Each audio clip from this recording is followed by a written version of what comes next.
بسم الله الرحمن الرحيم، والصلاة والسلام على سيدنا محمد خاتم الأنبياء والمرسلين وعلى آله وصحبه ومن والاه ليوم الدين. الاسم عبد النبي بشير عبد المولى، عضو مجلس النواب عن مدينة الزاوية.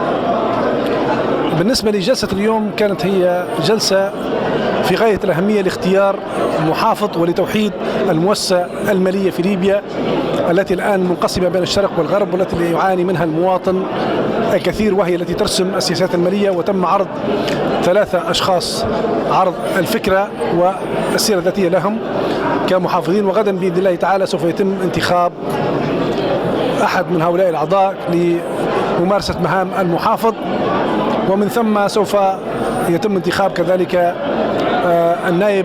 نائب المحافظ في جلسات أخرى.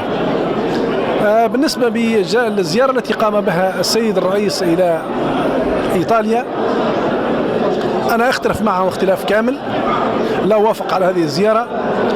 السيد الرئيس يحاول يستبد بمجلس النواب ويتجمع. أنا رغم أني مع أن نجتمع كل الليبيين مع بعضنا البعض لتقرير مصير ليبيا جملة وتفصيلا، أما أن يتخذ قرارات ويقول بأنه لا يعترف بالمجلس الرئاسي الذي خرج أصلا من هذه المخرجات، ويذهب إلى السويحلي الذي ويجتمع معه في إيطاليا ويعطيه الشرعية، هو أصلا جزء من مخرجات الاتفاق السياسي الذي لا يمكن أن يكون من هذا المخرج إلا بعد تضمين الاتفاق السياسي.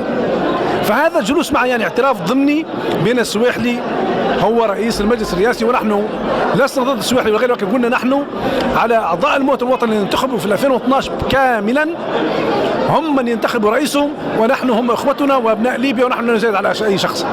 لكن اما السيد الرئيس ان يجتمع مع السيد السويحلي في ايطاليا ويقرر مصير ليبيا ومصير المؤسسات الليبيه ومصير مجلس النواب لوحده، هذا نحن لا نرتضيه ابدا، ونحن نخالفه خلافا كاملا.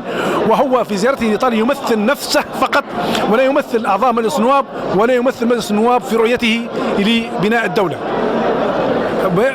وكذلك كما تلاحظون انتم الان الشارع، نحن لدينا مؤسسات يجب ان نقف معها، يجب ان نوحد صفوف الليبيين، يجب ان نتواصل مع كل الليبيين، يجب ان نوضع حلول فعليه، حلول حقيقيه لوضع ليبيا. جميع الفرقاء يجب ان يجلسوا على الطاوله صحيح، لكن ان لا يستبد طرف دون الاخر، ان لا يستبد فرد دون الاخر. نحن ومجموعه كبيره من اعضاء مجلس النواب لا نتفق مع زياره السيد الرئيس الى إيطاليا، نختلف مع اختلاف كامل. يجب أي مبادرة أو أي شيء يعرض في مجلس النواب. كان بالأمس القريب هو كان يمسك المكبر ويخون السويحلي ويقول الكثير، وخون زملائنا الكثير الذين تواصلوا مع المجلس الرئاسي، والآن أنت أول من تقفز. هذا كلام غير صحيح، هذا قفز على المناصب، وأنا أعتبره شخص يبحث عن المناصب، وهذا شيء غير صحيح. يجب ليبيا أكبر من الكل، ونحن لدينا مؤسسة عسكرية يجب دعمها دعم مطلق والوقوف معها إذا أردنا حقيقة فعلا وقوف ليبيا، والتحاور مع كل الليبيين دون استثناء.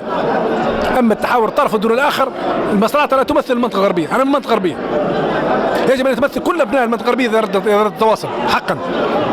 نحن أما الآن من يملك السلاح هو من نتواصل معه وغيره، هذا لا يجوز. نحن يجب التواصل والاجتماع مع الجميع والتحاور مع الجميع، وأنا مع كل الليبيين يجلسوا، وليس لي خلاف مع أي شخص ولا أي توجه. نحن هدفنا ليبيا وإن طال الزمن. وشكرا.